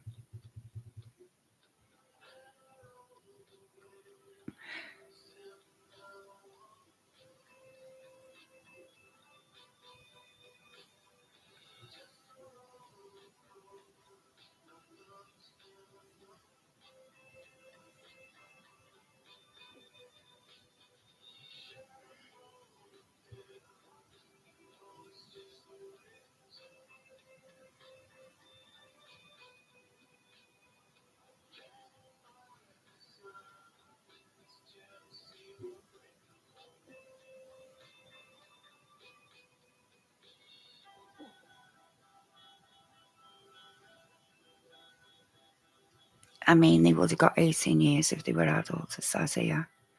In judgment of appropriate actual length of detention necessary to meet. I'm talking about the case of James, okay? In the judgment, the appropriate length of detention necessary to meet the requirements of retribution, and general deterrence for the murder, taking into account all its appalling circumstances and the age of the defendants when it committed, is 8 years. 8 years is very, very many years to a 10 and 11-year-old. Maybe they should have waited till they were 18 and given them a life sentence, but put them into a psychiatric holding, because that's the only fit place for someone who's done that, to me. It's like with Ian Brady, let him starve himself to death. Now he's dead. I'm so happy. After seeing what work he gave the company I work for, it was just horrible. Defending a scumbag like that. I'm glad that I only have to type this stuff for a living, I have got some background, but mainly I'm a bookkeeper, okay? I did bookkeeping for years, but I did work in this field, in 96.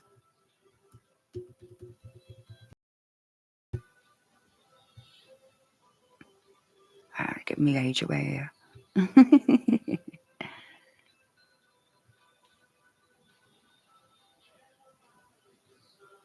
I think I'm going to leave the reading and go to TikTok now, okay, guys?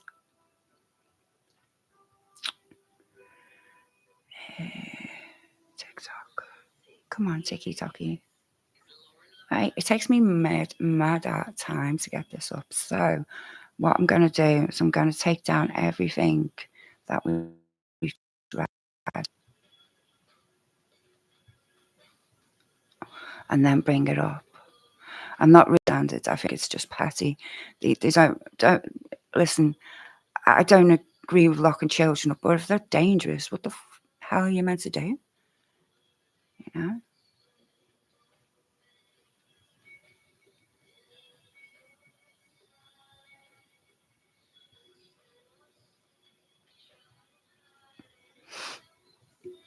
Oh, that's over summer Wales. Okay, where's TikTok? Come on, Tiki Talk.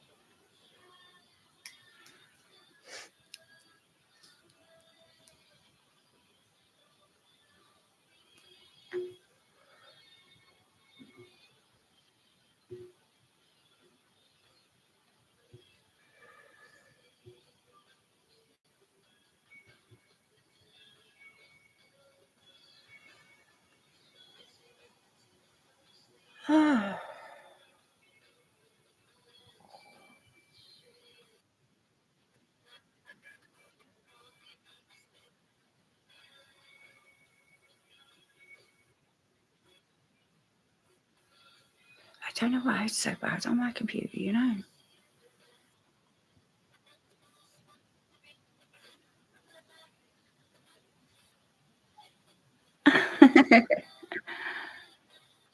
I've been TikTok for ages. It's so bad, isn't it?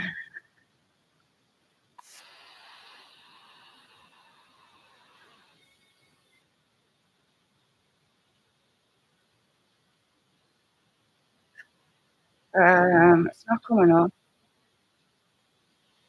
Okay, I'm gonna possibly do this separate, guys, because if it's not coming on, I can't share it. You see, um,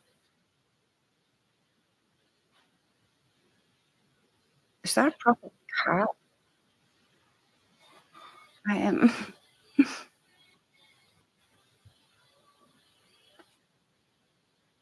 I say we've all got history, haven't we? You know, we've all done things we regret. We all, but some people's past is bigger than others, and that's the truth.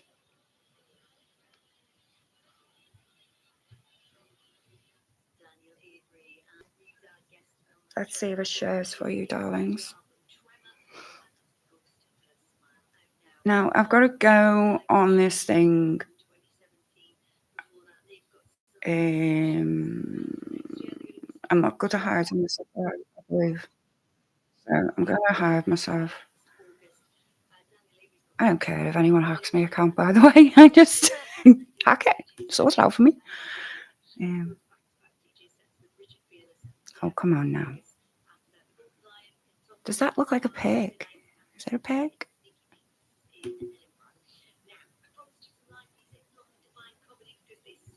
Okay. Just going to look up him. Because I haven't been keeping up with it, I'll be honest. I don't want to give him a view. Is that wrong for me to be like that? I don't know. But